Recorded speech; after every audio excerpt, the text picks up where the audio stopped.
to see his dress. Drop down with me to verse 15. It says, and when they came to Jesus, they saw the one who had been demon-possessed and had the legion sitting and clothed in his right mind. One of the things about this man as well is he had been stripped naked, if that's your bend. Here was a man that had taken off all of his clothes. And may I tell you, one of the signs of demonic activity is to take off what God asks us to put on. You see, way back in the Garden of Eden, man and woman, the Bible tells us, were naked and they were not ashamed. They did not realize that they were unclothed because the glory of God was so shining and radiating through their lives that they did not recognize one another. They recognized God in each person's life. But when sin came in the world, they became obviously aware, whoa, I don't have any clothes on, and recognizing that was a problem, they covered themselves up.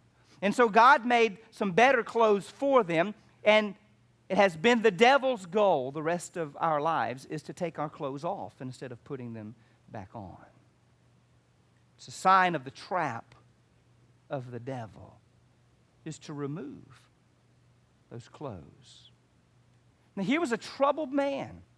In every indication you would look, and this man had lost all dignity. This man had lost all self-respect. He'd lost every relationship. This man had absolutely no future. And in and of himself, as he screamed and as he cut himself, he was crying out, oh, I wish I could get some relief from death. But it could not happen. I want you to see the second key truth that jumps out of here, and that is a tender master. A tender master. Now, here Jesus shows up in the early morning. Let me tell you where Jesus was before he got here. Do you remember? Jesus was over on the other side of the sea, and he was there teaching, and there was a throng of thousands of people that were pressing in on him. They wanted him to teach them. They wanted him to heal them. They wanted him to minister to them. And there are thousands of people gathered around, and Jesus was ministering to those folks. And so he tells his disciples at the end of a long day of teaching, he says, let's get in the boat and let's go to the other side. He left thousands of people, and the disciples probably thought into themselves, well, he's just looking for some rest. And so they climbed into the boat, and they're making their way across, and this huge storm comes along. Jesus steals the storm, and they get to the other side, and when they get there, they run smack dab into this man. May I tell you what he was doing? Jesus left the crowd to minister to just one. Jesus left this whole crowd of people because he knew on the other side of the lake there was a man over there who was in need of deliverance. Just one person was important enough for Jesus to leave and to go. Now, I tell you, that's no different than us. When I gave my life to the Lord as a little boy, one of the truths that overwhelmed me is I asked my mom, Mom, these people have a relationship with God and I do not. How can I get what they have? And one of the things that she told me, and I'll never forget this truth, she said, God loved you so much that if there had been nobody else in all the world who had sinned, Jesus would have died just for you. Now that struck a chord in my life because my parents had been divorced when I was 5 years old, and I didn't see my dad all that much.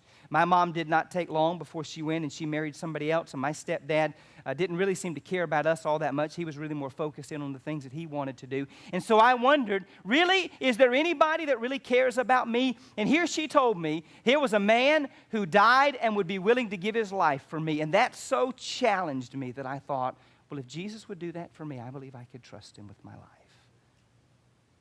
Can I tell you?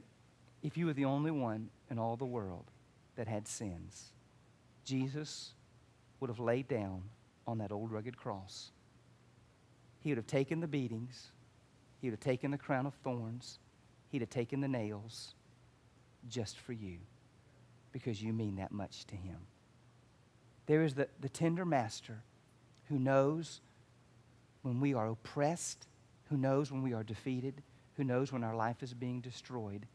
And he comes to us. He doesn't wait for us to come to him. And so the tender master comes and he engages this man. And the Bible says that he tells the unclean spirits, come out. And then there is this teaching moment in verses 10 through 17, which is a very strange thing. There's this teaching moment. The demons come to him and they say, listen, I tell you what, don't send us out, but there's some pigs over there. Why don't you send us into that herd of swine? Now, 2,000 pigs is a bunch of pigs. That's a lot. You talk about that pig farm. Man, imagine the smell. Boy, that was rough. Why is it that Jesus would allow the demons to go into the pig? Why didn't he just send them into the abyss? You know, there's some folks who run around saying, Satan, I bind you from here, and Satan, I bind you from here, and Satan, I bind you from here, and Satan, I bind you from here. And Jesus didn't do that. He let them go. Now, there is a time that God says that the demons will be bound, but now's not the time. And he let them go. And they ask, let us go to the pigs. Okay, you're casting us out of this man, but let us go to the pigs. And here's the idea. You say, well, are pigs more important? Are men more important than pigs? Does God not love pigs? Well, what was the purpose of these pigs? What were they going to do with these pigs? Yeah, they were going to eat them. And so when these pigs drowned in the sea, what did that do to stop the pig harvest? They just had some boiled pork instead of roast pork. But here's what happens. Here's the teaching moment. Jesus allowed these demons to go into these pigs, and it's almost as though Jesus grabs the remote for us and says, let me show you what happens when you play in the devil's territory. And he grabs the remote and he presses the fast forward button. And these demons go into these pigs, and these pigs go crazy. And they begin to squeal, and they begin to run, and without any kind of thought as to what they're doing, they run to their own destruction. They jump over the cliff, and they all die.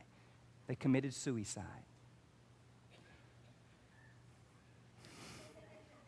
They died. What he does is he says, listen, when you play in the devil's territory, this is the end of it. The devil is going to bring you to a place of complete and total destruction. That's what he was doing in this man's life, day by day by day by day by day. Fast forward, when you play in the devil's territory, it's nothing but death for you. An interesting thing here, you look and you say, well, can the demons indwell the animals? Well, obviously so. I'm first-hand witness to tell you that they can. When Carissa was a little girl a couple of years ago, she wanted a cat for her birthday. So we went to the animal shelter and we got this cute little baby kitten. We brought that thing home and a demon was in that thing. I mean, scratching and clawing and tearing, and man, it was hissing. And we thought, man, this thing's going to kill us. So we lock it up in the bathroom. It's just this little bitty kitten. Man, it stunk up the house. I mean, it was terrible. And we said, we can't keep this thing. So we sent it back. We sent it back to the animal shelter. And they called us back. And they said, what'd you do to this cat? And we said, we haven't done anything to the cat. And they said, well, we tried to touch the cat, and he hisses and he growls. I tell you, the thing's demon-possessed. It's crazy. We signed off on the cat, so we think your cat's probably demon-possessed too.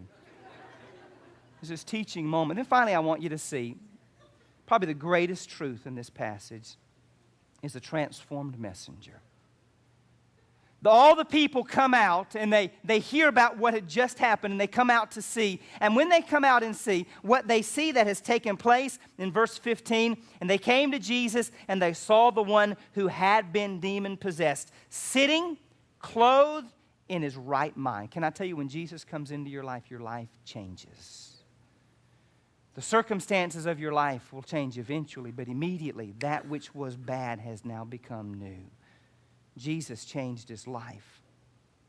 And so the people tell him, listen, we'd rather have this crazy demoniac or these crazy pigs than having you. Jesus, you got to go. You are bad for the pork industry. We don't want you around anymore. So Jesus immediately leaves. And you say, well, why is he leaving? Didn't he come over there for rest? No, he came over there for that one man. And so they climb up in the ships and they're getting ready to go again. And this man says, look, I don't have any family anymore. Nobody wants me. I've been completely abandoned. Everybody's afraid of me. I'm just simply done. Can I come with you? You can teach me. You can disciple me. You can help me go. And Jesus says, no, you stay here and you go and tell your friends. Your friends? You go and tell your friends the marvelous things that God has done for you.